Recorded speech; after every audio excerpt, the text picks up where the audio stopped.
অবস্থায় এবার রায়কে নিয়ে হসপিটালে ছুটে গেল অনির্বাণ। হ্যাঁ বন্ধুরা, ভিডিওতে লাইক দিয়ে দেখতে থাকুন। যে মুহূর্তে কিনা রায় জ্ঞান হারিয়ে ফেলে, রক্তাক্ত অবস্থায় রায়কে কোলে তুলে নিয়ে অনির্বাণ যখন হসপিটালে গিয়ে চিৎকার চেঁচামেচি শুরু করে দেয় এবং ডক্টররা ছুটে আসা মাত্রই রায়কে দেখে বলতে থাকে যে ওনার তো যথেষ্ট পরিমাণে ব্লিডিং হয়ে গিয়েছে এবং এর মধ্যে ওনার বুকের মধ্যে এখনও পর্যন্ত সেই বুলেটটা রয়ে গিয়েছে। এই বুলেটটা যত তাড়াতাড়ি সম্ভব আমাদেরকে বার করতে হবে। বুলেট না বার করা পর্যন্ত কোনো মতে ওনাকে বাঁচানো যাবে না। আর তার থেকে সর্বপ্রথম অপারেশন থিয়েটারে নিয়ে যাওয়ার আগে আপনারা যত শীঘ্রই সম্ভব ফর্মালিটিসগুলো কমপ্লিট করে ফেলুন এবং আপনাকে একটা মিস্টার অনির্বাণ সেন বন্ডে সিগনেচার করতে হবে। এবং আপনাকে এটা অবশ্যই আমরা জানিয়ে রাখি যে কোনো একজনকে খুব সম্ভবত ভাগ্য জোরেই বাঁচানো যাবে, কারণ আমরা দুজনকে কোনো মতে একসঙ্গে বাঁচাতে পারবো না, এটা আমাদের পর্যবেক্ষণে এটাই বলছে।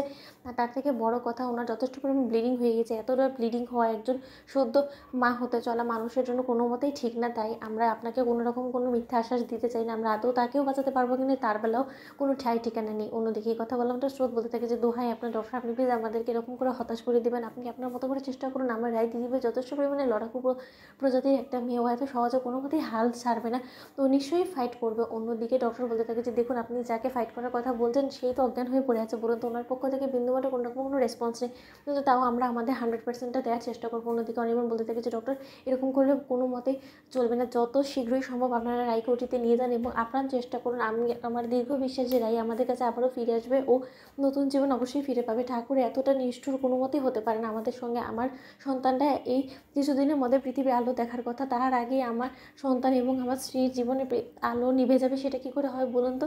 যে এবার যারা আমার স্ত্রীর এই অবস্থার জন্য দায়ী তাদেরকে তো রায়কেই শাস্তি দিতে হবে এবং তার জন্য অবশ্যই রায় ফাইট ব্যাক করবে এবং রায় অবশ্যই ফিরে আসবে, এটা আমার দীর্ঘ বিশ্বাস। আপনি আর প্লিজ দেরি করবেন না, যত শীঘ্র সম্ভব আমি ফর্মালিটিস কমপ্লিট করে দিচ্ছি, আপনি এক্ষুনি ওকে ওটিতে নিয়ে যান। অন্যদিকে ডক্টররা যখন তাগিয়ে দিতে থাকে এবং বলতে থাকে যে ওনাকে এক্ষুনি ওটিতে নিয়ে যাও এবং ওটির সকল কিছু তোমরা ব্যবস্থা করো, আমরা আসছি। ঠিক সেই মুহূর্তে সার্থক বলতে থাকে যে তোমার কি মনে হয় বলো তো, দিদিভাই এবং ও তার সন্তান দুজনে কি বেঁচে যাবে?